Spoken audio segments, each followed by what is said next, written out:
आई आबा, आपल्या पुष्पाचं लगीन ठरलंय.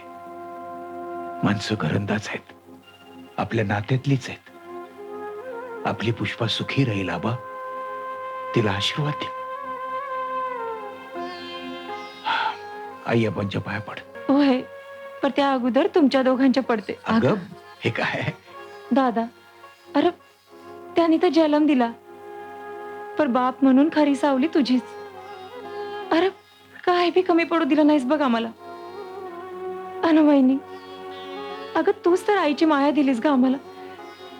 मला आशीर्वाद द्या. सुखी राहा. दादा, मला आशीर्वाद दे. अरे अरे अरे अरे काय करतो? उठ उठ उठ. काय रे?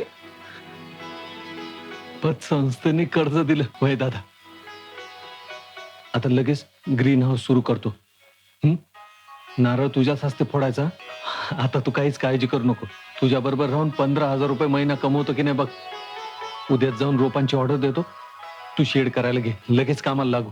दादा, आपल्या पुष्पाच्या लग्नाची तारीख केव्हा ठरली? पुष्पाच्या लग्नाची तारीख ते उद्या सांगणार आहेत. अच्छा, पण 15 दिवसाच्या आत तारीख ठरवायची असं ते लोक म्हणतात. हो.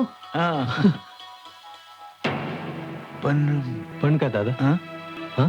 काही नाही मग दादा, दादा थांब. दादा मला सांग. मी नंतर सांगेन म्हणतो नाही ना. दादा, हे बघ, तू सांगेपर्यंत मी तुला सोडणार नाही. लग्नासाठी पैसे लागतील.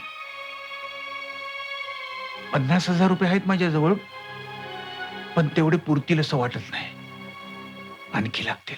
किती लागतील? 1,00,000 रुपये तरी लागतील. अरे मग हे आहे ना, हे घे. ग्रीन हाऊस नंतर, आधी लगीन. आणि दादा, यासाठी एवढं काळजी करत बसायचं नाही. हा. अरे पण हे पैसा दादा, अरे अरे हे काम काय तुझं एकट्याच आहे? माझं बी आहे ना. पुष्पाचं लगीन महत्वाचं आहे.